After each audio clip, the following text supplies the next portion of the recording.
Still going.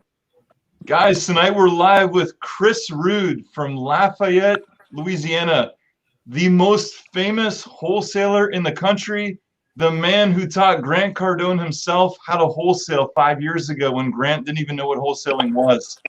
Chris, thanks so much for joining us tonight. Thank you, man. So we're gonna talk about some controversial stuff today, or what? Absolutely. Why not, right? So Why not? The world's burning down. We might as the world's burning down. People are still making money, right? So we gotta jump into this. I mean, I'm sure we're gonna get so much controversial. We're gonna get a ton of controversial comments on this, but you did a live stream a few weeks back where you're talking about COVID-19. Your take on it. You're the kind of guy who just doesn't hold anything back, says what he thinks. Maybe your opinion is not the popular opinion, but that everyone else shares. But let's talk about what's your take on COVID? What's your take on what's going on? And how do you think it's going to impact real estate here in the next year ahead? Well, COVID-19 is the biggest hoax since 9/11. Let's call it what it is. That's my overall 50,000 foot view. It doesn't take a rocket scientist to figure out that this was planned out, orchestrated, rolled out, and basically pulled over our eyes like just a wool, right? I mean, yeah, you don't have something so dynamic get rolled out and all of a sudden all the media companies across the whole planet, CNN, NBC, ABC, Fox News, have the exact same thing. They say the exact same thing because they have handlers, right? Their handlers are the big banks. Yeah, the Federal Reserve, the big corporations. They answer that to guys up higher than them, the billionaires, right? The George Soros is the one.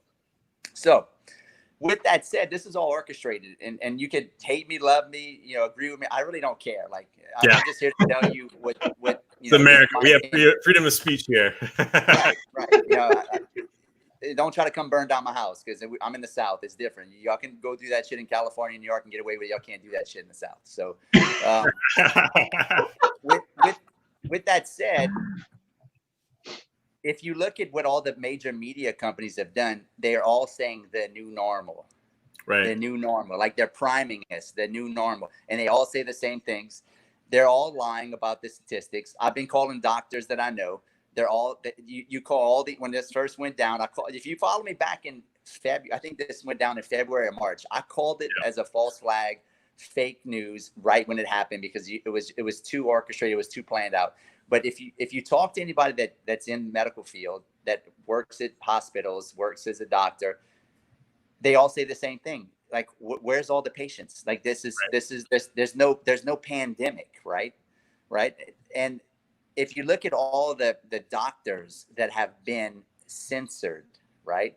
All these doctors that just recently that just came out and got censored. These doctors have 20, 30, 40 years of experience, hundreds of them. But they're all clowns now. They're being vilified by the media because the media is ran by the big banks, the big corporations, all these major, outlets that are some of them are $1 trillion companies, because there's an agenda, guys. Follow the money, right? Follow the money. Do you really think? I got some people telling me, well, Chris, Bill, because I've been posting stuff about Bill Gates, like, you think Bill Gates is a bad guy? He donates all his money he's the biggest philanthropist. Okay, well, if he's such a great guy, tell him to not make a dime off of these vaccines that he's creating. Do it for free. See how much emphasis he puts on trying to find a vaccine. If he's such a philanthropist, he loves humanity so much. But in the same token, in 2015, he's making TED Talks about how he wants depopulation and there's too many people, and the third world is breeding too much. Right? Come on, guys, wake up and smell the coffee. So I gotta jump in here because I know what everyone's thinking that's watching this. They're thinking, okay, it's interesting. It's an interesting theory, right?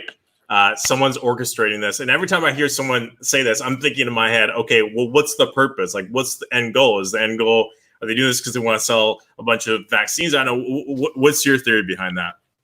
Control, money, power, period. Nothing more, nothing less. And they're rolling out this is a soft form of communism.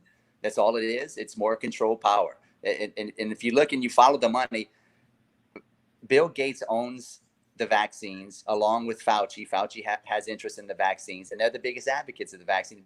That's such a huge conflict of interest that you have the answer to the problem, And yet you're censoring doctors that are actual doctors on the front line, but yet you didn't go to college to be a doctor. You're in the computer business. You have no background of being in, in viruses, but yet you're an expert, right? It doesn't make any sense. Yeah. Right? But you're going to censor doctors that are on the front lines. Right. Like I go back and forth on this. One thing I didn't like is Trump shared that video last week. And I mean, it was doctors sharing their opinions on things. Yeah. If you go do some due diligence on them, like one of them was just a complete quack that thought that I don't know, stuff about aliens and things like that. But what I didn't like is that it got scrubbed off of all the social media sites. Like Facebook took it down, Instagram took it down, YouTube took it down. It was just let's not even have a dialogue at all. I think that's really, really harmful when you go and say that, hey, one side, you can't say anything. We're not even going to listen to you, right? I think each side probably has some things that are right, some things that are wrong. But when you just tell one side that, sorry, you don't even have a voice, even us just talking about this on the show, to be honest, in the back of my mind, I'm thinking is this going to get scrubbed from Facebook? Is it going to get scrubbed from YouTube? There's a pretty good chance, right? And that's what scares me is the freedom of speech, right? Do we have freedom of speech? You just said it, man. The First Amendment. Our founding fathers knew that we would be censored because that's why they left Europe, because there was nothing but censorship. You couldn't come out and say what you thought because they chopped your head off, right? So they moved to America. This is why this is supposed to be the greatest country in the world. But we're being censored. And when you're being censored, the great French philosopher Voltaire once said, he says, if you want to know who your master is, find out who you're not allowed to criticize. Yeah. And there you go, that you can figure out and reverse engineer who is your master, right? Facebook, Google, YouTube, all these guys, they pretty much run the planet. They're all billionaires. They're all connected with the big banks. I mean, you can call it for what it is. You can call me conspiracy theorist, whatever. I don't really care. Do the research, guys. Do the research. Now, I don't want to come off and be some, guy that's all he talks about. No, this is great times for real estate investing, right? We're going to tie it all into real estate investing. That's why I wanted to talk about this, because it goes hand in glove. If you don't, I got people inboxing me, Chris, keep it real estate. You're not an expert when it comes to this. Bullshit. We're getting an email coming already. I want to know. I need to know what's going on in current events so I can predict, forecast, and put my chess places in the right place so I can predict what the next move is. If you don't know what's going on with current events, and you're just you don't even know what's happening with COVID-19 and possibly that states may be locked up, that there's possibly looking like maybe a civil war come November, dude, you better get your head out your ass. You better know where you're strategically located. You need to know where the safe havens are at. You need to know where policy is going on. You need to be in the know. Any entrepreneur that's got any brains keeps up with politics, period. Yeah. So Chris, how has this impacted your chess game? So when in February, when this first started, I'd say the first 30 days, I didn't see nothing. I still had good leads coming through. Deals were still flowing. But I'd say the end of March, it came to a screaming halt. Literally, we're spending, $30,000 a month in marketing. Literally, I was getting where I would get, 15 leads a day, 20 leads a day. I was getting 3. Right. Yeah. This is in your wholesale business. That's in the wholesale business. Correct? In your wholesale business. Yeah. Well, we can talk about my portfolio, my holdings, and my mobile home parks after I get into this. So that came to a screaming halt, which I was actually very shocked, because I thought I was wrong. I was totally wrong on what would happen. I thought my rentals would stop paying, and I thought wholesaling would just start crushing it. I thought people would be like, oh, screw it, we're going to sell our house. But it was the exact opposite. I was totally wrong on that chess move. So I doubled down. I started spending more money, and I wasn't getting a return. So I backed off the marketing. And literally from March all the way up until about 30 days ago, it was pretty much dead. It was crickets. Yeah. Literally, I would turn my marketing back on for a week or two, and it was still nothing. I'd turn it off for a couple of weeks and put it back on. And I would keep testing the market in and out. I turned it on, turned it off, and it was dead for 3 months. And is this PPC? Is this this is like Facebook, PPC, where SEO runs on its own, cold calling, direct mail. We turned it on and we turned it off, and like nothing, right? Nobody was interested in selling their property. Yeah. Because for one, you got to think of the mentality, what's going on in the economy. Even if they got furloughed, they don't have a job. mostly you got this forbearance going on where they don't have to pay their Yeah. mortgage for 3 months. So that, you know, why would they sell their house? They'll wait afterwards. So Yeah. started thinking with that, and I realized, like, we're spending money for no reason. Just turn it off. So I turned it off for about 3 months. We turned it back on probably about a month and a half ago. And it started slowly picking back up again. And then just recently, probably within the past, I'd say 3 to 4 weeks, we're getting almost back to pre-COVID lead flow. We're probably about 80% there. So that's the scene on my wholesaling business and my flipping business. That is actually, I was wrong on that too. I was like, oh Jesus, like all our flip deals are not going to sell. Like, we're fucked. Nobody's gonna pay. Literally, inventory dried up. Yeah. And the market started getting hot. Even in the markets that weren't that hot, they were like the market here in Lafayette, Louisiana. I'm in Lafayette, Baton Rouge, Mobile, Alabama, Biloxi, Mississippi, and the Panhandle, Florida. I work in the South, from I-10, from Louisiana all the way to the Panhandle, Florida. And the slower markets, they picked up tremendously, like, because I guess the builders stopped for 3 or 4 months. From February, they stopped building. They put a hold on all their projects. So that just made inventory dry up. So the flip deals, we were getting multiple offers on our flip deals, and we sold off everything, which I was shocked about. So I was wrong on that. And then I was wrong on my rental properties. I had just bought a $2.5 million mobile home park 2 weeks before COVID hit. So I was like, fuck, I'm a, you know, this is great. I'm gonna end up losing this park to a virus, right? Right. You back? Yep. Getting out there for a sec. You're back. You're good. Yeah, you're good. You're frozen. Yeah, I think you're back. Yep, I can hear you, but you're frozen. Can you hear me? Yeah, there you're back. Okay, now you're back. All right. Good. So with my rentals, I just bought a $2.5 million mobile home park 2 weeks before COVID hit, and I was like, shit, man, nobody's gonna pay rent. But I was actually wrong on that. We typically run about a 6 to 8% vacancy rate with all the mobile homes and apartments and all the stuff we have, and literally everything filled up. At one point for about 2.5 months, I had a 0 vacancy during COVID. I don't know. I was so wrong on that. So I don't know if it's because people were downsizing and like, screw it, let's just move out of our nice single family home and get into a mobile home park or an affordable house or, whatever it was. But so I was wrong on that. So that's the current scene of what happened in my real estate company. Now I do have a multi-million-dollar land development deal that we put on hold in Youngsville, Louisiana, here not far from my house. So that came to a screaming halt. But my short-term vacation rentals, I got 2 vacation rentals on the beach. That pretty much came to a halt because it got mandated by the state of Florida that we couldn't rent anymore. So we basically went to we went to my beach house in Destin, and we rode out the COVID on the beach, and thank God for that. Our banker was gracious enough. He said, "Listen, Chris, I know what's going on. Don't even worry about paying your mortgage for the next 3 months on your house." So it worked out pretty good in a sense of that. So now, current scene is, here we are. We're in August now. Yeah, I think we're somewhat getting back to normality, and I think there's going to be unbelievable, massive opportunity in the next 6 months because now I just read a report, guys. Pay attention to the reports. Pay attention to the data. Not all that the gossip and all that. Listen, look at the statistics. Right, the statistics show that 30% of Americans in the month of June did not pay rent or pay their mortgage. That's insane. Wow. And that is not sustainable. So this is what I'm telling everyone. Like I have clients, big wholesalers who are scaling back their teams right now. I'm like, guys, there's a tidal wave of deals coming, the biggest tidal wave we've ever seen in our lives.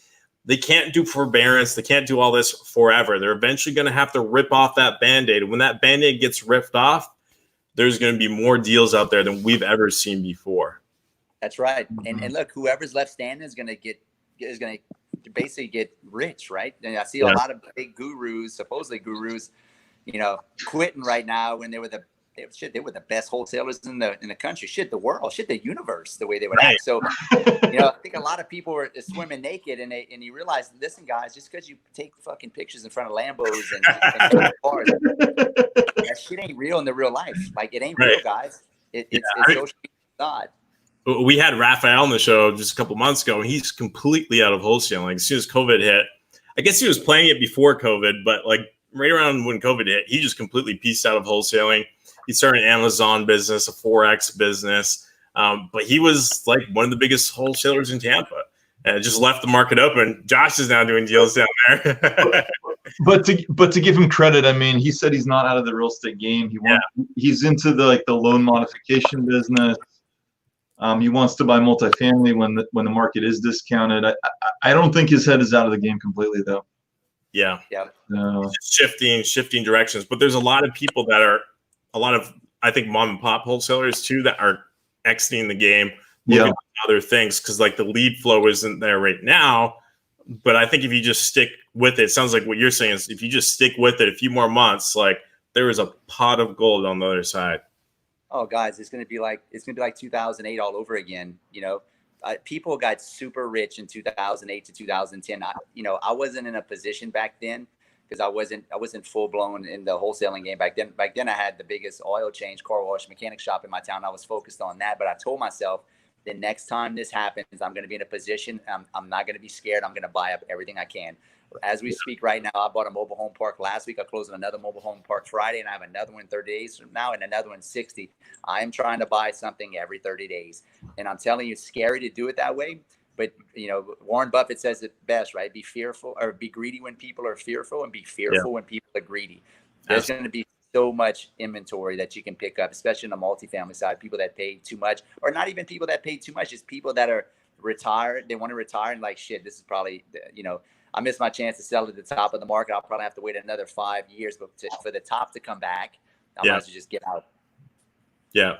Awesome. Now, let's talk about how you got started. So you just mentioned you had a bunch of these oil service shops. I think you had a few of them, right? All around the I had 4 of them. Yeah, when I was 22 years old, I started an oil change car wash out the back of my truck in college and just worked my ass off and flipped my first house, when I was about 25 and made about $125,000 my first house. And I put that into buying a physical quick lube.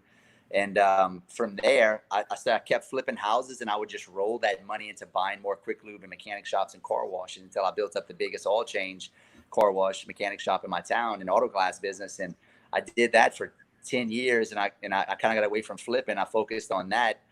And then I started building up a portfolio. I built up a portfolio of about $3 million worth of single family homes. I had about 33 single family homes at one time and made a lot of mistakes. Almost lost my shirt a couple of times and realized there's no money in single family home, rentals. I mean, I say there's no money. It depends on what you want to do, right?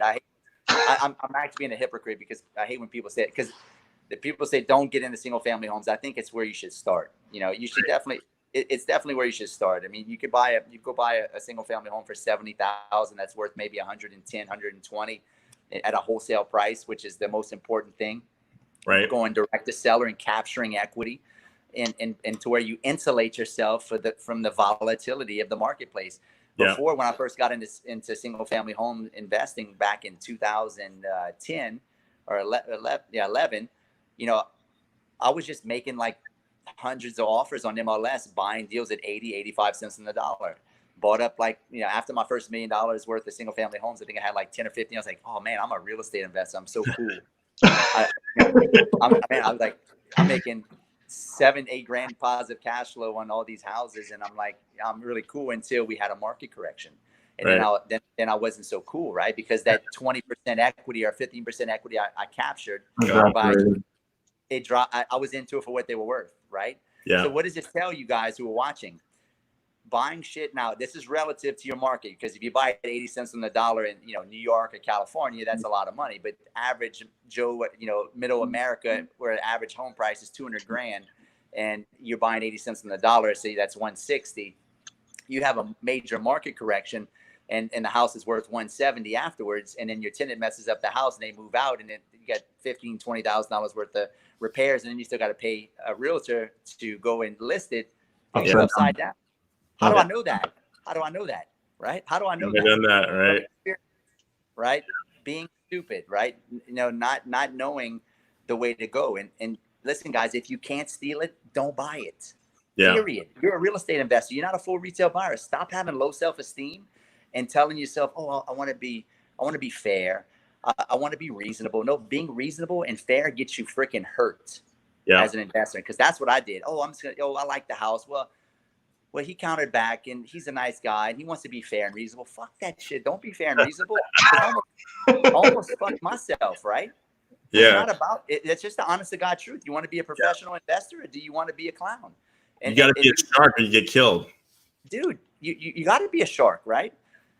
One of my middle sons once told me, it was Genie. He said, Daddy, he goes, I've been watching you. He goes, and I think you got to be you want to be an eagle, not a seagull, right? and it's so true. You got to have an eagle eye. You got to be a shark. You got to be aggressive. And if you're not, and you don't attack, dude, you're going to get left out. That's just the way it is. That's the nature of the jungle. And it's a jungle out.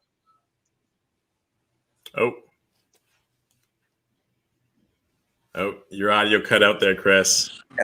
Yep. Am I back? Yeah, you're back. With that said, I'm not saying be unethical. I'm just saying don't have low self-esteem and no backbone, and be intentional. Tell them, hey, look, I totally understand you want to get full retail. Listen, I'm probably not your guy. I'm a professional investor. My family depends on me to get this property for cheap enough to better fix that, flip, and make a profit or rent out. And if I don't do them right, I can't make any money. I can't feed my family. And if you can't do that, I totally understand. Like, that's my pitch. Yeah. I'm very intentional. Just tell them what you're trying to accomplish. You get all these wholesalers I get wholesalers call me every day trying to sell me deals, and they try to beat around the bush and not even tell me they're trying to wholesale. And I find out the deal it's listed on MLS for $20,000 less than what he's trying to wholesale it to me for. Jesus Christ. So, and I'm not joking about my wife is my witness. That's actually happened to me. I pulled it up and going in MLS listed for $20,000 less. So, wow. With that said, what I'm trying to tell you is you're gonna have to be tough, right? Yeah. Lions aren't lions in the jungle because they're a bunch of freaking sheep, right? They're lions because they go around and eat shit, right? Sharks go around and just eat shit, right? And that's what you're gonna have to do. That's exactly right. I love that picture of lion. So, guys, that's all I can tell you as far as being aggressive, man. You want to be a professional real estate investor. It's blood, sweat, and tears. You're gonna probably get some people that don't like you. Look, I got a lot of people that don't like me. I don't give a shit, right? They don't pay my bill, right? Yeah. So be aggressive. So Chris, tell us how you really feel about getting deals from brokers. Oh, dude, brokers don't like me too much because if you search on YouTube long enough, you'll find a guy that made a video about me, who's a broker, and basically bashed me and Grant Cardone. But here's the thing about brokers and realtors, right? They look at investors, especially wholesalers, as a threat, and we're not. We're not a threat. Their clientele is not our clientele. I'm not after a full retail clientele. Yeah. The clientele wants to use me does not want to use a realtor. They don't, period, right? Yeah. But let's be real. I mean, when I get these realtors that call me all the time trying to be ugly to me, telling me I'm an ambulance chaser, I'm a thief, I'm a what else have I been called? I've been called I take advantage of people, and I just say, hey, listen, go somewhere else. I understand that you have low self-esteem, but listen, you're like the janitor of the real estate world. Listen, go clean the houses, and that's where you belong. And that's the honest to God truth. And I'm not being ugly about it, but I get realtors that try to bash me and they don't even know what I do, right? So This is how you have to explain yourself, right? Because if you're in this business of especially wholesaling and buying discounted, you're going to get realtors and brokers that are super jealous of you, especially the ones that can't find deals and don't know how to negotiate deals. The best tactic that I tell these brokers and realtors, when they try to start with their shit, you trying to steal from these homeowners and yada yada yada, I said, listen, let me ask you something. Have you ever traded in a vehicle? Well, of course, Chris, I trade a vehicle in every 3 to 4 years. Okay, so what's the difference? What's the difference? When you traded in that vehicle, did you lose money? Well, yeah, I traded it in. Well, why'd you trade it in when you could have sold it for, put it for sale on your own? Yeah. Well, I just didn't want the headache, Chris. I just wanted to get rid of it. So what the hell is the difference than when a homeowner trades in their house with me and they don't want the headache of listing it with you, right? I'm just a dealership. And they don't know what to say. Well, that's different, Chris. That's totally different. That's not the same. Bullshit. I mean, the other thing too is like there's a lot of people that we really do help a lot because they feel trapped in their house, right? Because the house needs $50,000 of repairs just to list it on the MLS. It needs a ton of clean out. A lot of people inherit properties. The properties piled to the ceiling with junk. They live out of state. They don't want to deal with that. They just want to get their check and move on with life, right? So like, there's so many situations where like you're providing huge, tremendous value by providing a fast and easy solution that is way better than working with a broker. Now, most people, should work with a broker, but for the subset of the market that can't or doesn't want to, we're the go-to source. Exactly. I mean, I bought a house a couple of years ago. I never forget. It's probably the worst house that I bought. The guy was like, it's almost like he was an eagle. He was making a nest in his house. Like he would not throw anything away. He'd go to Taco Bell, Burger King, McDonald's. He would clean and wipe the napkins and the burger wrap in the fry box and clean it and stack it. And so when I went to his house, I had to climb on top of it to go look at the house. But he blamed it on he said it was his uncle's house that he that lived there. But once we found out, we went on Tidal. We figured out he lived there because we talked to the neighbor. But he literally had it was about 6 foot of junk on top in his living room. I could touch the ceiling. On top of that, once we bought the house and cleaned it out, he had child porn all over his computers. Right? So do you really think that person wants to list a house? Do you think a realtor can do anything like that? Of course not. There's no way they can do anything. Right. So I drove by a house the other day. I was doing driving for dollars, just like in between places that I was driving. I like to do that. Like if I'm going A to B, I'm like, might as well drive through some neighborhoods on the way. And I drove up to one house, knocked on the door, no one answered. But then the neighbor came over. He's like, hey, I talked to him and said, yeah, I'm a real estate investor, blah, blah, blah. He said, go down the street. There's a house down there that would be really good for you. I will go down the street. I see the front lawn and I'm like, oh my goodness. I couldn't even get to the front door. There's too much stuff. And on my way to the front door, I just started gagging, just the smell coming from the house. Like there's got to be dead animals in there. I mean, dead people. Like, you don't know, right? You don't know, right? So, I mean, those houses just do not sell on the MLS, right? There is no other option. No, but at the end of the day, guys, you're going to deal with that's going to be like part of the barriers you're going to have to go through is dealing with realtors and hater brokers that just hate you because they don't understand what you do. And two, they look at you as a threat to their clientele. They think you're taking clientele from them. You just have to educate them and and basically, at first you got to try to be nice about it and educate them. But if not, there's a lot of them that are going to be ugly to you no matter what you do. You just got to move on. But it's a part of the territory. Real estate's a cutthroat business, guys. It's cutthroat. Yeah. I like the logo behind you. Skills get the deals. So can you tell our audience what skills are the main ones that you sort of discuss? Yeah. So, what is a skill, right? It's a skill is basically a highly tuned way of doing things because you've done something maybe 1,000 times and you figured out the 999th time that it doesn't work. And you've developed a skill because you've done it so many times, right? It's basically what it says. Skills get the deals, right? You need to know this is a skill set, how to talk to sellers, how to negotiate, right? How to build rapport, right? And you have to really hone in that skill and you got to do it over and over again. I don't care what your guru tells you about their script and, I got the latest and fancy this and that. You need to go on probably 100 appointments before you start feeling really comfortable, right? It's just, you got to do it over and over again. Now, what's probably the most important skill you need as a professional investor, if you're going to wholesale and flip, it's communication skills, period. Yeah. If you don't speak well, if you're not a likable person, you don't follow up, you don't have that genuine sense of, good intentions.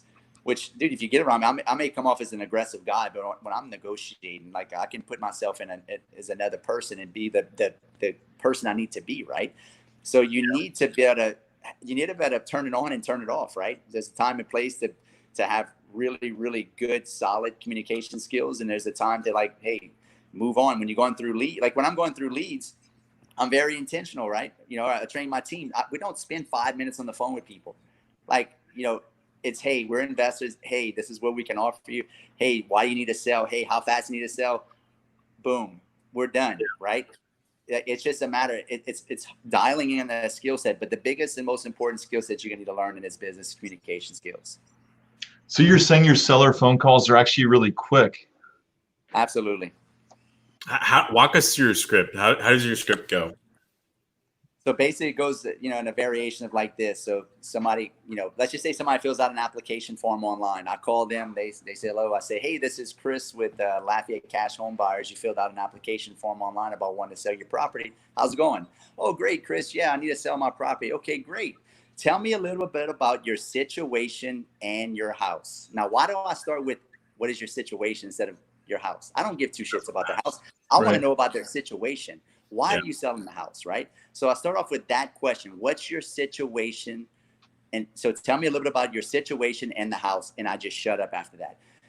And from there, within 10 to 20 seconds, I'll know if they're motivated. Just that one question right there will tell you their motivation. You don't care about the house. You shouldn't care about the ARV, or it's all about, does this person have a problem? I wrote about this in my book called The Source of the Deal, right?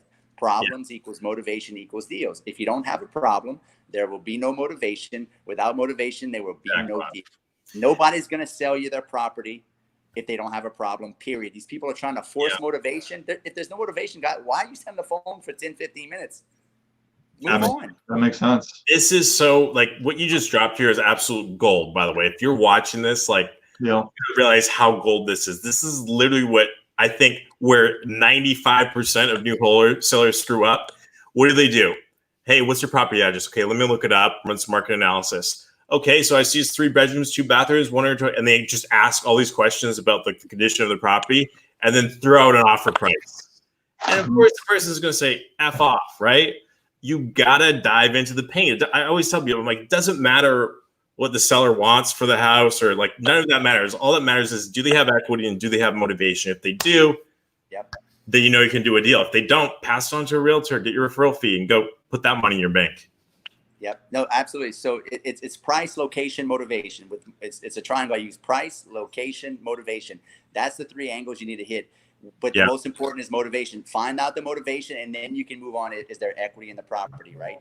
So once you ask them, hey, what's your situation? They'll say, they either say, well, I ain't got it. This is a number of different variations that'll go. Say, well, I don't have a situation. I'm just looking to see what I can get for it. You think that person's motivated? No. So right when they say that, they say, look, well, I don't really have a situation. I'm just trying to see what I can get for it. Then I stop them, right? I say, well, look, man, hold on. I just want to be upfront and honest with you. I'm not a full retail buyer. I'm an investor. I have to get this property for cheap enough to better fix up, flip, and make a profit or rent out. If you can't sell it to me at a discount, I totally understand. You may just want to list it with a realtor. And I shut up again. And they'll say, yeah, you're right, man. And they'll say, I do need to get full retail. Then I'll just hurry up and say, well, what do you think it's worth and how much you want for it?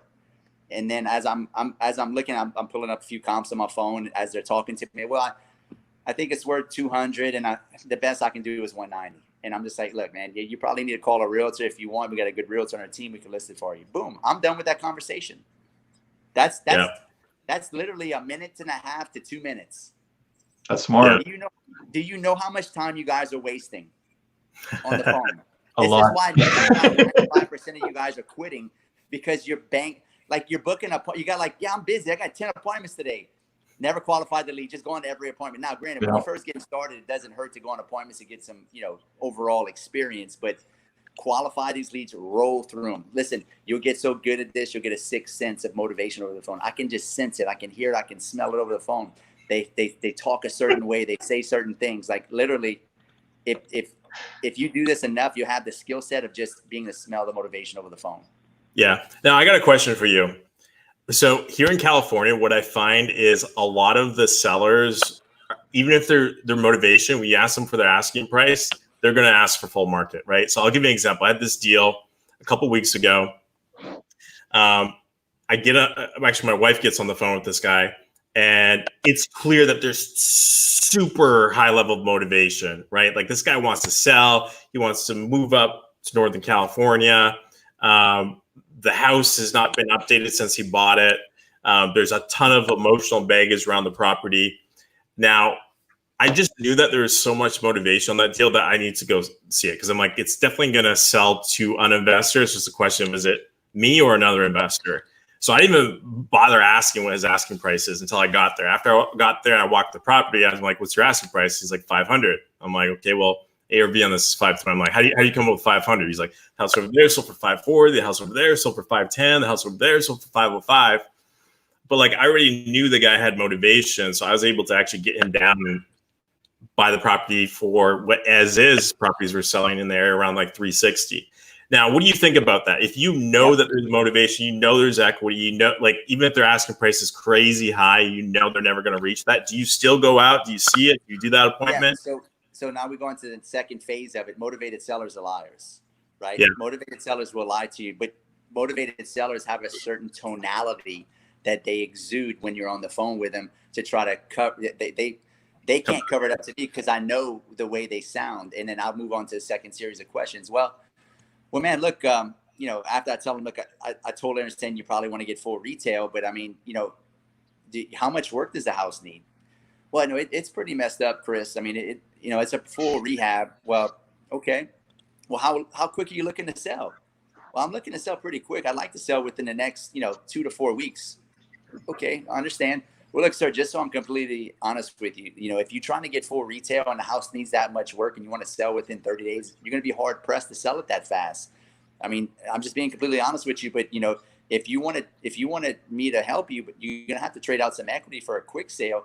But if you can't do that and you can wait on it, go ahead and use a realtor, but you're going to wait probably longer because it's going to sit because retail buyers are going to want, you know, they're going to want you to fix up the house in some cases. Not all the cases. You may get lucky and sell it within 30 days, but if you need to sell it fast, you're better off just selling it with me, right? You want me to just come look at it and make you an offer? Yeah, you know what? Yeah, let's just come over. I may consider that. So that's where the skills come in the deeper layers of it. You got to start pushing, and know where to stop, right? So that's hard to teach. That's doing it so many, you know, going on appointments, you know, 1,000 times. You just like know which ones to go push through. So if they have that motivation, that tonality, I know they have a problem. I'm waiting for me to say, yeah, I'm getting a divorce. Yes, I'm, you know, I've got it in foreclosure. All the different pain points. Then I'm gonna push harder, right? Because then because I know they got to sell, right? Yeah. It's just a question: are they selling to you or someone else? Right. Awesome tips. So are you still going to appointments or locking up the deals virtually? Well, we do a little bit of both, right? We're in 6 markets, so we do both. Like if wherever I'm at, I'm still in the game. Like don't think that if you know me, like I don't hang out and chill and smoke weed and drink beer and just hey, look how much money I make. Like dude, I'm in the game. Like put me in, coach. Like I don't chill and hang out.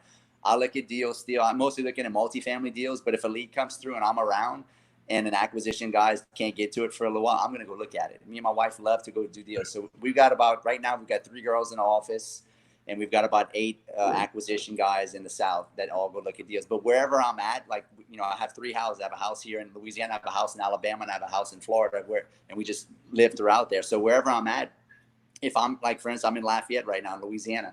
If I'm here and there's a lead that comes through, if I don't have anything going on, I'm going to go on that appointment, right? Otherwise, it gets quarterbacked to all the different. When the leads come into the office, they get quarterbacked all out to our partners in the different markets. But yeah, I'm still in the game. Love it. Now, talk to me about your lead sources. You see, you do a little bit of a mix of everything. You're in PPC. You're doing texting, cold calling, direct mail, like all those, right? I'm not doing any texting. I used to do some texting, but I don't do texting anymore. We do a heavy Facebook, heavy PPC, a lot of SEO, direct mail, and cold calling. The last awesome. What do you use? Last week was a cold calling lead. Yeah. What do you use for cold calling? Are you using Mojo? Are you using ZenCall? What do you like to use for doing that? We outsource all that. It's all a company. Gotcha. We don't do any of that stuff in house. Now the multifamily is done in house. We do all that from the office. I'm typically making the calls for the multi because we might get a list and it's only 20 people, and I don't like somebody that doesn't because when you're dealing with another high level investor, if you sound like a clown, he won't even give you the time of day. So typically the $1 million properties that I'm cold calling, I usually do those. It's not a big list. It might be 20, 30 properties. Yeah. Now in your area, what are some of the lists that you see performing best when you're doing cold calling? And as far as lists, like, dude, it's just all timing. They all work. It's all timing. You just got to keep doing it. And whoever stays focused the longest wins and gets the deal. Like they all work. All those. I mean, we just hit the 2 main lists: absentee owner and high equity owner occupied. I mean, just hit those lists and hit them over and over again. Now, granted, it does get saturated, you know, and it does get tough at times. But for me, my you know, the meat and potatoes for me is online. Yeah, that's where the best leads are. Period. They're the most expensive leads, but they're the best leads. Yeah. So I'll spend everybody online. What does it cost you to get a lead through PPC or Facebook right now in your market? Dude, you asking me questions I wouldn't even know. I don't know. a cost per lead? Yeah. I'm in my business, but I ain't that much in my business. Yeah. Cool. Awesome. Yeah, I see that across every business. It's like, you know, obviously with the PPC, there's that intent, right? Someone's searching how to sell my house fast, right? There's that. They're coming to you versus on the outbound, you're going to them, right? So it's a little bit more difficult, but they're chasing you. So if they're chasing you, they're motivated. They're going to be a lay down. If you're chasing somebody else, that's why the outbound leads are just tough. But it's cheap to do. It doesn't cost a lot of money. But dude, you're gonna work for those deals. You're gonna work hard. Yeah, absolutely. So you're doing mobile home parks or multifamily as well, like apartment buildings? Both. I own apartments and mobile home parks, but we focus a lot of. I mean, I own 105 units in Lafayette with a guy named Tim Bratz over here in Lafayette. Yeah. You partnered with Tim Bratz? What's that? You partnered with Tim Bratz? Tim was on our show like about 2-3 weeks back. Yeah. Yeah. No, Tim's awesome, man. So me and Tim have an apartment complex here in Lafayette together, and then I own 8 mobile home parks here in the area. I own all those on my own, and we just started to raise private money. If I can give you guys any advice too, don't get stuck in wholesaling. Learn how to raise private money. That's going to take you to the stratosphere, guys. That's where I messed up. I was a really successful guy in my early 20s because I had all those shops and I made money, and I was really I guess I didn't know, and I was maybe arrogant. I wanted to own all the properties on my own, but if you can learn how to raise money, you don't ever have to stop. So if you get a deal, and you could just keep buying, right? Yeah. Eventually, because I was putting 20% down on all these deals, at 40,000, 60,000. You know, I just put $220,000 on the deal I did last week of my own money. I brought in an investor on this next deal that we closed on Friday. He's bringing it's a quarter of $259,000 is the down payment. He brought it, right? But I didn't have to use any of my own money, but I still own 70% of the deal, and I gave him 30. Yeah. And he's just got a lot of money. He wants to park it somewhere. So learn how to raise private money, guys, and get your credit right. Don't get stuck in wholesaling. You'll get burned out. I'm telling you right now. Yeah. You'll end up quitting. I mean, dude, what's the fail rate in wholesaling right now? It's got to be what, 95%? 95, probably, yeah. Maybe if you take Cody Spurgeon's program, it's probably got like maybe a 90% win rate, right? Lots of testimonials, I'm sure. Dude, these gurus crack me up. Yeah, look, I'm a guru. I coach. Yeah, but dude, y'all need careful. Y'all need to be careful of the gurus, guys. If all they do is take pictures in their fancy cars and they're not taking pictures of the deals they're doing, or actually showing the deals, get them to show it to you, not tell it to you. Fancy cars don't mean nothing, guys. You younger guys that are in your early 20s, maybe late teens, 19, 20, trying to get into real estate, you get caught up in all these fancy gizmos, gadgets, Ferraris, G63s. Listen, that's a show, guys. It's a show. Yeah. So easy to fake. You can get a brand new Lambo for $1,600 a month. Yeah. I mean, I know housekeepers that can afford that. And I'm not bashing people with cars. I like cool. I got a bunch of cars. I got fucking Range Rovers, and my wife drives a brand new Yukon Range Rover. I got a fucking 72 Chevelle. I got 2 Jeeps. I got dirt. I got all those toys too. But don't make that your focus when you're trying. Yeah, it can't be your focus, dude. Focus on the deal. Focus on you shouldn't want to get into real estate to get a Lambo. You should want to get into real estate to build wealth and leave a legacy. Yeah, absolutely. Couldn't have said it better.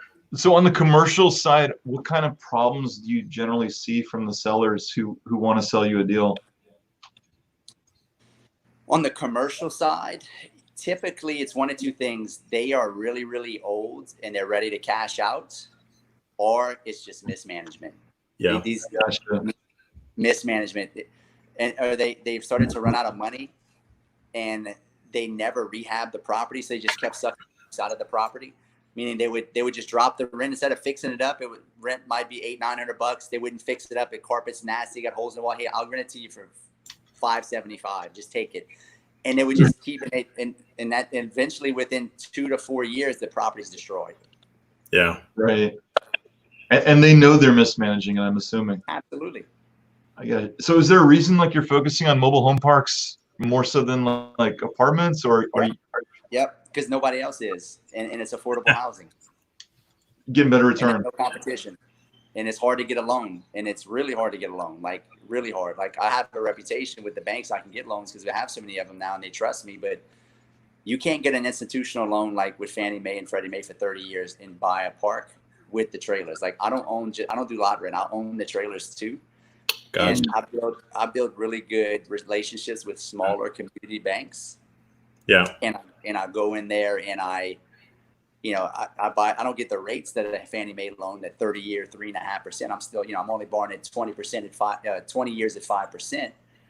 But I can get loans for a park with the trailers, even though they're 15 years old or 20 years old.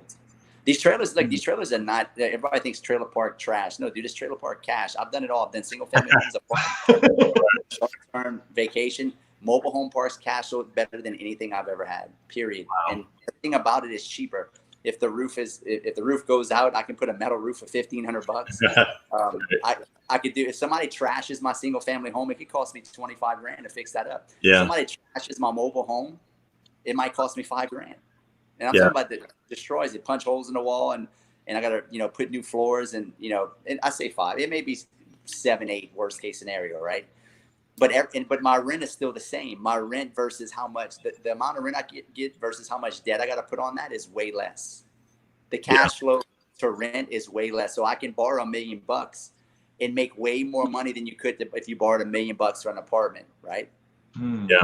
Does that make sense? Yeah. Absolutely. Now, something that's interesting is, a lot of guys, they start off wholesaling. Like you said, that's the easiest way to make $1 million is start wholesaling, right? So they start off wholesaling, then they feel like, okay, I want to get into commercial, but then they shut off the wholesaling to like focus on commercial. What are your thoughts on that? Because you do both, right? And do you want to talk a little bit about that? Yeah, you shouldn't turn off anything. Like wholesale puts you in a position where you're the source of the deal. That's the name of my book I wrote, The Source of the Deal. You always want to be in first position. You want to make yourself the source of the deal and go direct to seller. Why would you turn off your wholesaling business? I mean, we're going to have a $200,000 a month next month. And for the month of August, we're going to have $200,000. And why would I turn that off? And then it keeps me in the know. It keeps me building up more cash buyers. It keeps deal flow coming. It keeps cash flow up. Listen, multifamily is a slow game, guys. That ain't something you get into and a year later you're rich.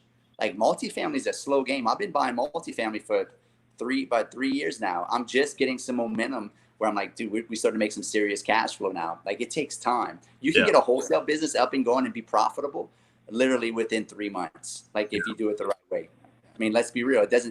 Without a whole lot of risk too, right? You just turn it off if it doesn't work. Absolutely. Multifamily is a big boy game. You don't buy the right deal. You put some bad debt on there. You buy a deal that's just shitty in a bad location because it's a 20 cap. You thought the cap rate is so good. It's a 20 cap, but you might catch a cap because they got people walking around with guns. I mean, dude, you got to know. You got to know. You got to understand what real estate is and get in the game. And the best way to start is to start with wholesale. Wholesaling is like the ABCs, the 1, 2, 3s of real estate. How to find a deal, how to negotiate, how to build rapport. What does a deal look like? What does it smell like? What does a motivated seller look like?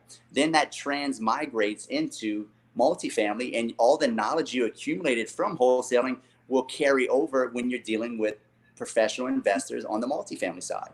Yeah. So I hope that makes sense. Yeah, I think that was perfect. Now, something interesting, we were talking before this. You taught Grant Cardone what wholesaling was. Tell us that story. Yeah, the first time I met Grant was probably in person 5 years ago, and I was in his office for GrowthCon 1, and I was telling him what I was doing. He was like, "What wholesaling? Man, that is super cool. How do you wholesale real estate, man?" So he's like, "Man, let's do a show together, and I like to work with you." And I wanted to work with him too because he was, I loved what he was doing. Yeah. And went on his show. He interviewed me twice, but the first time he interviewed me, he was just like, "Man, that is super cool." And he realized that there was a facet to real estate that he just didn't understand, right? Yeah. And I think and that video went like viral. I think right now it's got almost 1 million views on it right now on YouTube. And I think a lot of people saw that and realized, like, shit, I can't tell you how many people over the past 4 or 5 years come up to me, Chris, thank you so much for that video. You made me realize I can get into real estate and I didn't have to be a millionaire to start off with. I could start off just with, you know, a couple $100 a month with some bandit signs, right? So I think wholesaling is powerful. Like, it's the poor man's way to get into real estate. But also for you guys that already have money, that are not poor. I wasn't poor when I got into real estate. I was a pretty successful guy. I owned $9 million when I got into real estate. I mean, into wholesaling, right?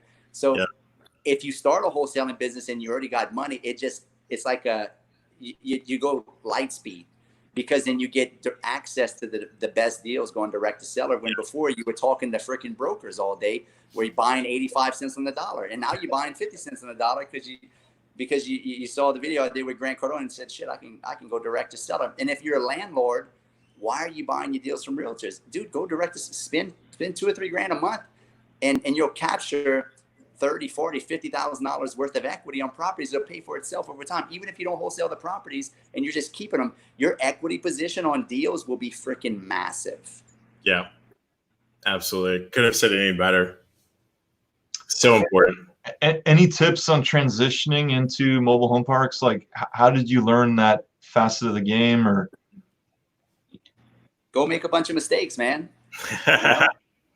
You're self-taught in that space, or? I'm self-taught, man. I literally watched some YouTube videos and I said, I'm going to buy a smaller park. And if I make a mistake, it won't be that bad. As long as I buy cheap and I use the wholesale model and just buy super discount. The first park I bought was a 24 unit. I paid $405 for it. It appraised for $760,000. I was like, shit, it's only 24 units, and I captured almost 300 grand of equity. I can't lose in this deal. I might as well just go for it. It was a fucking shit trailer. I mean, it was all trailers from the 80s, and the semi-hood is probably a D+ area, but I mean, I still have that park to this day. That park makes me $6,500 a month every month. Well, depending on maintenance, sometimes it makes maybe $4,500 to $5 grand, but it cash flows. So is this park in your backyard, or is it? It's in Lafayette. This is the first park. I got you. But now you're buying like regionally, like all over the place. Yeah, I'm buying all over the place. Now, if you want to look up that deal, it's off of Willow. You can Google it, Willow Mobile Home Park. It's off of Willow Street. It's right on the side of a McDonald's. It's 24 units. It's an old trailer park, and bought it from an old man. Well, I bought it from an old man's kid who he just had it his whole life, and he died, and the heirs wanted to sell it, and they called me up, heard that I bought deals. So it's just, here's the thing, guys. If you have a wholesaling business, if you buy cheap enough, you can't lose. You can fuck up. If you buy cheap enough, you can fuck up. And that's the whole beauty behind going direct to seller. If I buy a deal at 50 cents on the dollar and I don't want it, and I want to just fire sale it, I can sell it for 60 cents on the dollar and just get out of it. The reason why most of you guys mess up when you start on the buy and hold side, because I overpaid. You just got to just buy everything wholesale. And that way, if you don't like it, you just sell it off. And even if you break even, you still won. Because the wisdom you gain, you got to make some mistakes in real estate. You don't learn nothing when you're always winning, period. Yeah. If you have the mindset, you never lose, you only learn, you'll gain so much wisdom, right? Because when you lose and there's pain and money involved, like I've lost a lot of money with real estate. It sinks in and it almost ingrains itself, and you're like, I'll never do that again. Yeah. But it makes you very wise also. Yeah. But if you're always freaking winning and you're like, you think you're sitting on high, how do you say, shitting on high cotton? Dude, you're gonna fuck up because you get a little bit too aggressive, and then you think you just can't lose, right? It's healthy to lose a little bit. Just mitigate your losses by buying direct to seller, super discounted, wholesale prices. I think the other thing too, you talked about this earlier, is like you said the most important skill in this business to develop is communication skills, right? And when you're wholesaling, you're just doing so many more deals. You're talking to so many more people. You're going to go develop those skills a lot quicker. There's going to be a much faster learning curve, and you're going to get to that like Jedi status a lot faster, right? Absolutely. And you'll learn to be intentional, and you'll learn to talk with the seller with so much certainty and so much confidence. You'll win over other people because you're so certain and so confident. They don't want to even mess with the other clowns because they trust you. When you're confident, and you speak with authority and certainty, you have leverage. Yeah. And they trust that I'd rather just do business with Chris. The dude looked me in the eye. He was straightforward. He was honest, and he was very, very just intentional and confident, right? And it's not arrogance or cockiness. It's just confidence. You need to speak with certainty and confidence when you're negotiating with motivated sellers and multifamily, because dude, it's just going to make it. They'll want to do business with you. Yeah, I do this trick when I sell software. Most of my business, I sell software to the top wholesalers in the country, the guys that are doing 7 figures plus a month in assignment fees. And like, my software is not cheap. We're talking like 6 figures a year, you know? And, you know, every time I get to the sales page, it's just like, oh my God, that's so expensive. And people are like, how do you sell your software for 6 figures a year? And what I do is, going into the call, I get myself in this mindset that, like, I know this shit works. I know they're going to make money off of it. I am going to close this deal. How I get the prospect to that is just, that's a question of like the road that we're going to take to that destination. But I know for a fact we're getting to that destination no matter what. And just getting into that mindset, it comes through in your tonality, comes through in your confidence. And what ends up happening, you end up closing those deals like one after another.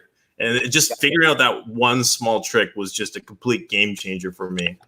It's so true, guys. Look, if you think you're a bad motherfucker, the other person is going to think that too. It's all about what you think, what the other person thinks. Whatever you think will be a mirror effect of what the guy thinks. If you don't have certainty, you don't have confidence, you're insecure, that will vibrate. Like, that will literally come off as how you feel, and they will catch on to that, and they ain't going to want to do business with you. So what does that tell you? What does that tell you? You got to work on yourself. You need to do a lot of personal development. You need to read a lot. You need to mimic the greats. You need to hire mentors. You got to get around the right people, and you'll level up by default, right? Nobody's naturally born a real estate investor. Shit, I cheated my whole way through high school and college. I'm dumb as rocks. I barely talk straight. But you ain't gonna mess with me when it comes to negotiating deals and buying deals. I mean, I don't know too many people that do what I do, and that doesn't come off as confidence. That's just certainty, right? It's not arrogance. It's confidence and certainty. I do a lot of deals. I'm a dynamic investor. I do land development. I do apartments. I do mobile home parks. It's because I'm not scared to fail, guys. I'm not scared to make some mistakes, and I invest tons of money into my personal development. Interesting. What would you recommend for personal development if someone invests money into that right now?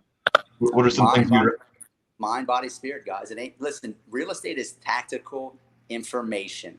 I don't care how much tactical. I could have gave you all this tactical information. It doesn't matter. How you implement it, the vessel, the person who implements it, how sharp of a knife is he? Is he a butter knife or is he a steak knife, right? Yeah. So you don't want to be a butter knife. You want to be a steak knife. And where you do that is you work on yourself, mind, body, spirit. I could be the sharpest guy in the room, but yet I'm 150 pounds overweight, and I'm sluggish, and I have no energy, and I'm not taking care of my body. My mind's always foggy.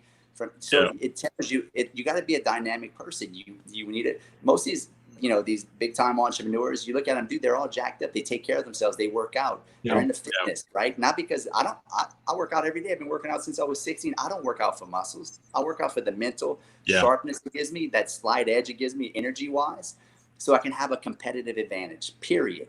That's it. On the spiritual side, do you have good ethics? That's a spiritual game. Doing the right thing when nobody looks.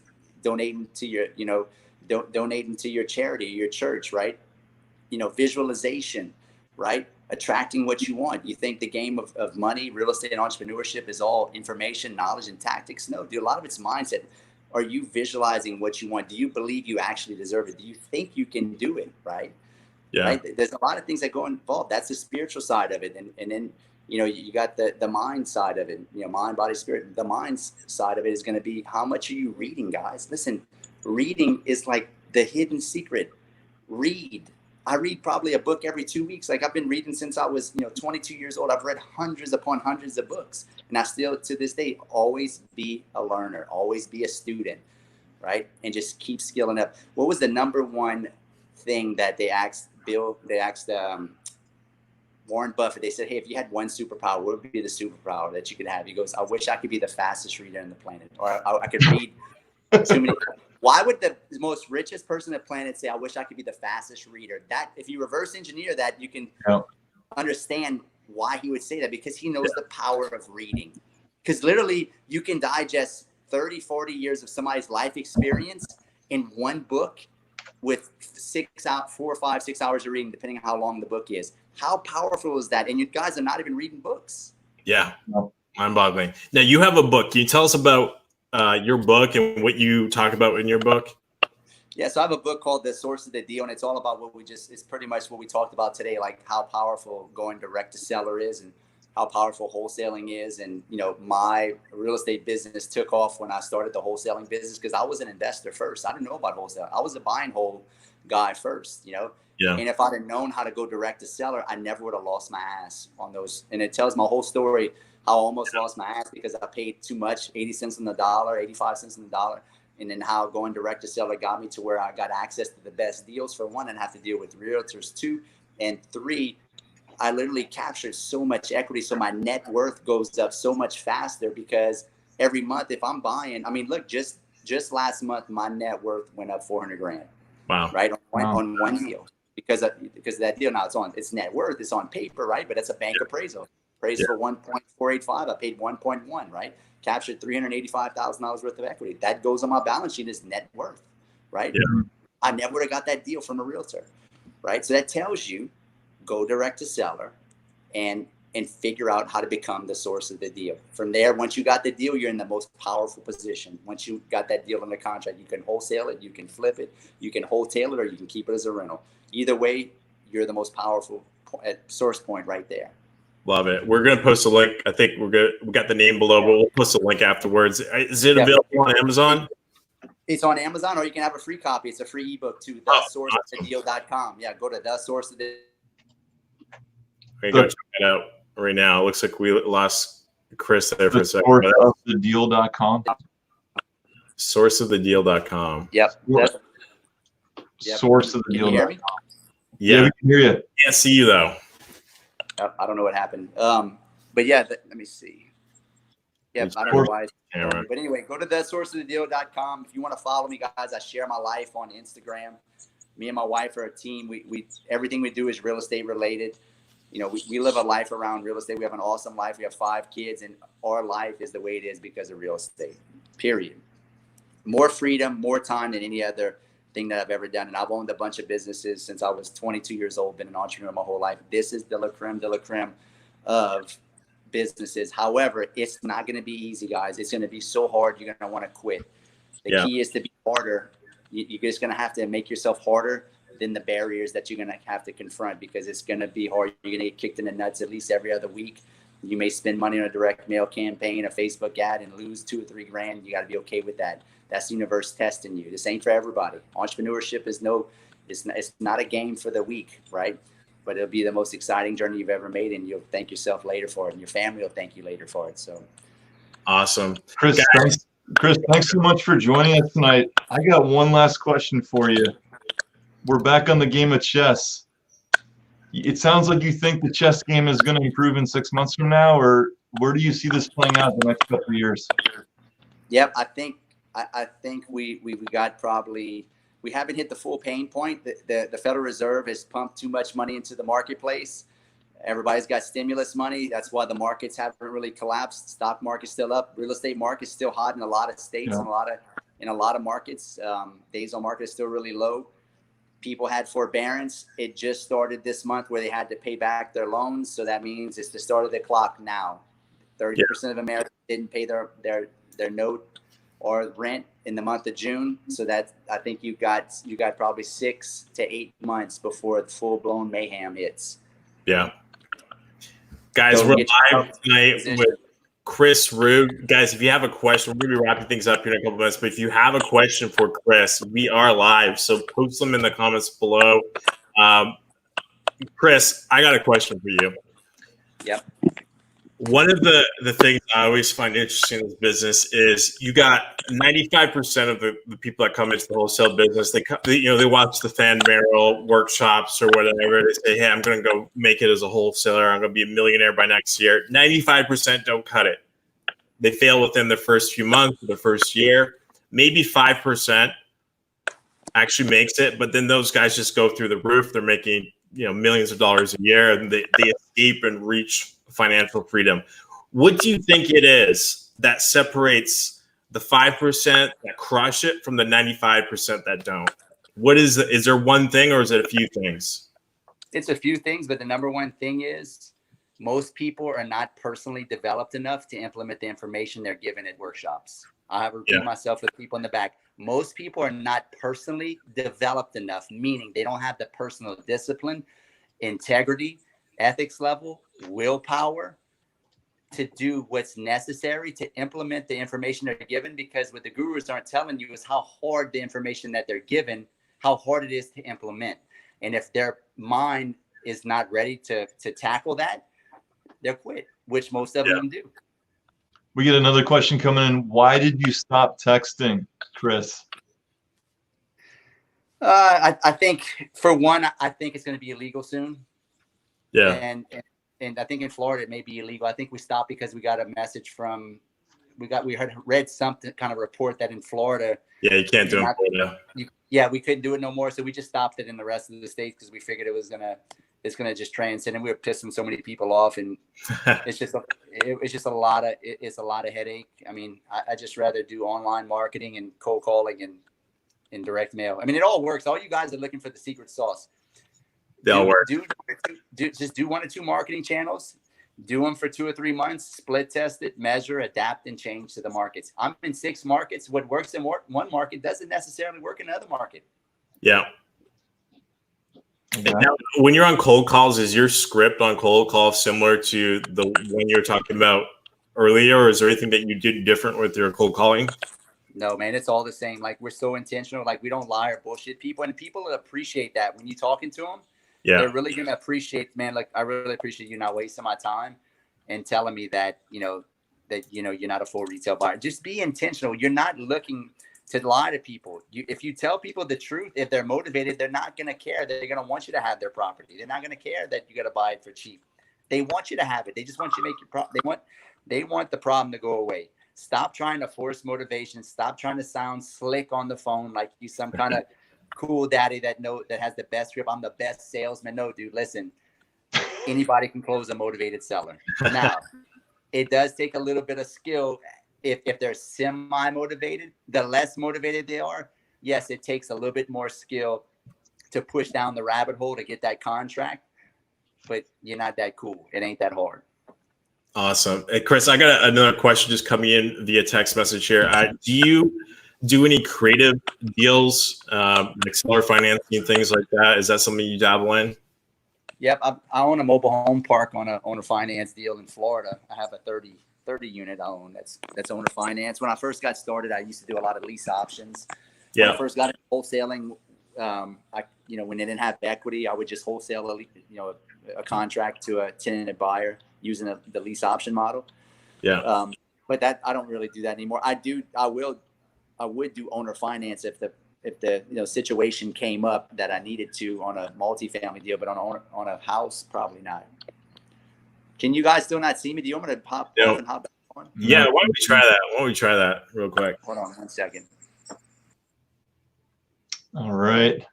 Guys, what do you think, Josh? This has been a pretty awesome interview, right? A lot of great content, man. He's the real deal. Yeah, just in the bush.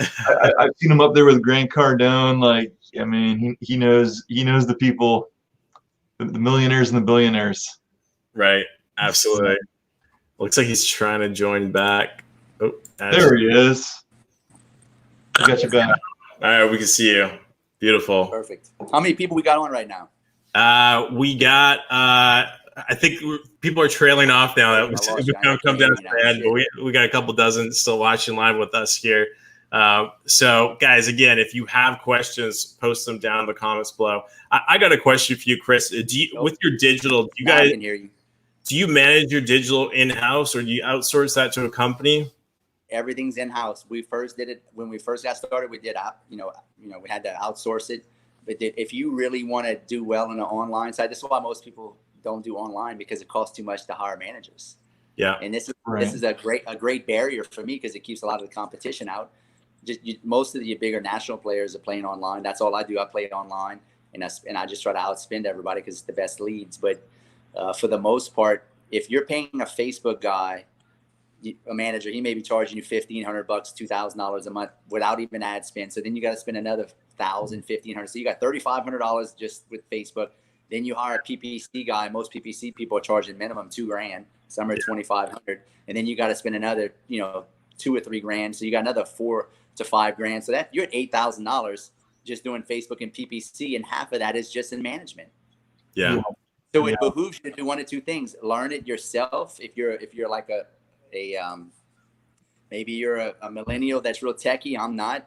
I took one of my girls in the office and I just trained her. I got all the programs, the Facebook, the PPC, and we do it all in house. I save probably, I'm not kidding, I probably save $100,000 a year just in paying management, because I mean, if you're in 6 markets doing Facebook, PPC, I'm gonna get charged more than $2,000 a month for management. Absolutely. Good tip. We had Nick Perry on the show last week. Do you know Nick? Based out of Austin, Texas. Also did a lot of wholesaling. He did the same thing. Like it's funny, he tells a story. He's like, I wanted to learn PPC because I was so fed up with all the different PPC managers charging me an arm and a leg and just not getting results. So he's on a work trip. He leaves the work trip, sneaks off, drives over to some guy's house who's like this Google guru, has him teach him how to do everything for a day, comes back, does it all, just starts crushing. I was doing thousands of leads all over the country, wholesaling in like 40-some states. Wow. That's where it's at, guys. I mean, if you can get into the online space, it's competitive because you're going to deal with a lot of the bigger players because they're not stupid. They know that's where the better deals are at. Yeah. But if you can spend $10,000 a month, I would dump it all online. Are you seeing as good of deals on Facebook as pay-per-click? No. PPC and SEO. Yeah, PPC is number one. PPC, then Facebook, then SEO, then direct mail, and cold calling. I gotcha. Well, Chris, thank you so much for joining us tonight. Great information. Robert, what are your final thoughts? I mean, this has been great having you on the show. Learned so much. I think my big insight off this show is just how important communication is. It's like one of those things like I've always known that, but just hearing it from someone else, I'm like, yeah, I mean, it's such a no-brainer. Like, think about the 5% that make it and the 95 that don't. Like, I mean, I remember going to we used to have these meetups, wholesaler meetups, and I would meet people that are trying to get into business, and they were just horrible communicators. And I felt bad. I almost wanted to be like, hey, I'm sorry, you're not gonna get any deals in this business unless they fall in your lap. You're not communicating well. So I think just thinking about that and thinking about how to get better at it, how to just improve it and just hone those skills, get the Seller Be Sold books from Grant Cardone, get your book, Source of the Deal, sourceofthedeal.com, just constantly be educating, getting better and better and building up those skill sets. Because at the end of the day, that's what matters. That's what matters. It's the basics, guys. It's not all the tactical cool stuff. Like master the basics. Yeah. Communication skills, following up, staying disciplined, calling people back. If you just do those things I said consistently and you're on point on the money all the time, you'll win. Yeah. But no, you gotta have a cool CRM. You gotta make sure your logo's got pretty colors and all that stuff. And you gotta make sure that script is perfect when you talk on the phone and sound really cool. Dude, like, get out of your own way. Just do it. We got to get you back in 6 or 8 months from now and see how this chess game plays out. But I'm with you, man. I think 6 to 8 months, we're going to see a lot of pain out there. Yeah. So a lot of pain. I mean, hopefully the country stays together. I mean, like at the end of the day, you got all this, and I'm going to become a little controversial, like all this rioting and all that bullshit. Understand, guys, that's all paid protesters. I've got a guy that lives next to one of my dad's workers that I had a conversation with the other day. He hasn't been home in 2 months. He got back home. My dad's friend asked him, "Hey, man, you hadn't been back. The yard hadn't been cut. Where you been?" He goes, "Oh, I've been in Florida." He goes, "What you been in Florida for?" "Oh, protesting." He goes, "What you been in Florida?" "Louisiana." "Well, shit, they paid me." Wow. It's a bunch of paid protesters. I had a friend send me a website where you could there's like a Bitcoin checkout. You could order like different things. Like we'll light trash cans on fire. Like 5 trash cans lit on fire. Add to cart. They have echelons of pay scale. If you cause a lot of trouble, maybe get arrested, you can make like $500 a day or $400 a day. If you just hold up signs, you make like $7,500 a day. If you cuss and throw rocks at the police, you'll make $200 a day. Dude, this is a big scam. You're being lied to. The media's lying to you. Don't be a fucking sheep. black, white, Chinese, purple. We all love each other. Listen, I'm in the deep South. There's like no racism. Everybody thinks that all these people in the South are racist. Like, dude, next door neighbors are black. Like, no, like there's no racism, guys. Not like you think. The media is lying. You gotta keep the country together. This is the greatest country ever. Never in world history we had a country with such opportunity. That's why we have so much wealth. They're trying to destroy it, and they're trying to use communism and socialism to destroy it, guys. Don't get duped, because you ain't gonna have any real estate investing. And this is why you guys follow me, telling me stop talking about the politics, guys. Listen, if these gurus, globalists, elitists get what they want full-blown communism. We get communism, guess what? There's no private property. You don't pick your job. The government picks your job. Go to Russia. Go check out what happened in the old Soviet Union with Stalin and Khrushchev and all these guys. Go find out what Eastern Europe looked like after World War II when the Russians took over. It was a living hellhole, guys. Wake up. We all being conned. And I'm telling you this out of kindness and love of my heart. I don't want to see this country fail, because I want to keep doing what I'm doing. I know you guys want to keep doing what you're doing. You won't have free speech. I mean, you love doing these podcasts and speaking your mind and saying it how it is, dude. If you get total censorship and we lose our First Amendment rights, you can't do this shit. No, that's true. So, yeah. I've been live with America's most famous wholesaler, Chris Rood.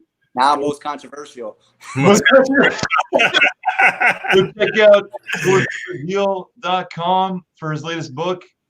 And if you loved what you saw tonight, I hope you did. Smash, as Sir Robert Wensley says, smash the like button. Until next week, we'll see you guys again. Check out Deal Maker Nation on YouTube. Thanks so much, Chris. Thanks, Chris. It's been awesome. Awesome, guys. Appreciate you.